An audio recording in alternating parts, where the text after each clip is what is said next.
आज के understanding programme में हम पशुओं में परजीवी, उनसे होने वाले रोग और उनसे बचाव की उपाय बताएंगे। पशुओं में परजीवी मुख्यतः दो प्रकार के होते हैं, एक बाह्य परजीवी होता है, एक अंतः परजीवी होता है। बाह्य परजीवी में क्या है, जूं है, टिक्स है, माइट्स हैं।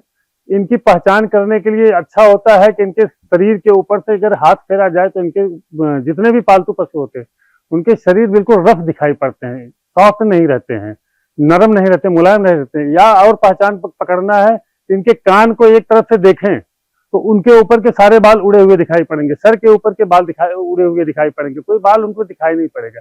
ये पहचान होती है कि पशुओं के ऊपर परजीवी लगे हुए हैं। दूसरा ये होता है अंतः परजीवी। अंतः परजीवी और ज्यादा खतरनाक होते हैं, जिसमें एक खतरनाक होता है कि प्रोटोजोआ, जो अमीबा होता है, ट्रिप्नोसोम्स जैसी बीमारी, जिसको लोग गांव में कहते हैं सर्रा हो गया है। सर्रा जैसी बीमारी होने के बाद में मुख्य पशु बचता नहीं है, लेकिन सबसे बड़ी समस्या इनकी होती है कि समय रहते हम पहचान नहीं पाते हैं। अगर हम समय रहते इनको पहचान जाए तो हम इसका उपचार अच्छे ढंग से कर सकते हैं।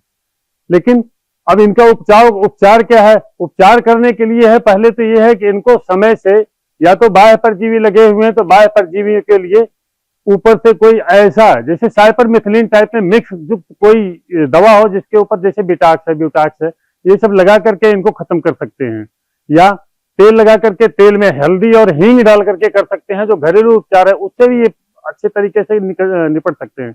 इंटरनल आंतरिक परजीवी जो होते हैं उनके लिए इनको दवा देनी पड़ती है। जिसमें क्या होता है, अल्बेंडाजोल है, पिपराजिन साल्ट है, या सबसे अच्छी दोनों के लिए, बाह्य परजीवी और अंतः परजीवी दोनों के निदान के लिए हम बिरबैक कंपनी का आता है आइवरमेक्टिन, जो हाईटेक नाम की टेबलेट होता है, या फिर इंजेक्शन भी लगाया जा सकता है। इसके अलावा इनका सबसे तगड़ा जो प्रभाव होता है, ब्लड बोर्न डिजीज, जो रक्त से फैलता है, रक्त के द्वारा फैलता है। बैक्टीरिया इनके होते हैं, मक्खियां होती हैं, तमाम प्रकार के वायरस बैक्टीरिया लेकर के जाती हैं। इनमें क्या होता है, दो डिजीज ऐसे तगड़े डिजीज होते हैं जिसको बोलते हैं बेबेसिया और एनाप्लाज्मा। ये दोनों अगर अंदर किसी भी तरीके से पहुंच गए हैं तो ये हमारे आरबीसी को खत्म कर देते हैं, खाते हैं, हीमोग्लोबिन को भी खत्म कर देते हैं और शरीर के अंदर में जहरवाद पैदा करते हैं।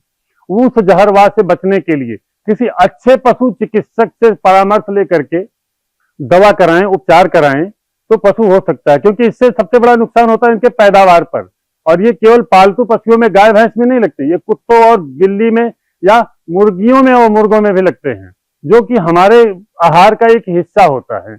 इसलिए दूध को कहते हैं कि लोग पका करके कम से कम 15 मिनट अच्छी आंच पर पकाया करिए, तब जाकर के जो है दूध पीने योग्य होता है। Thank you.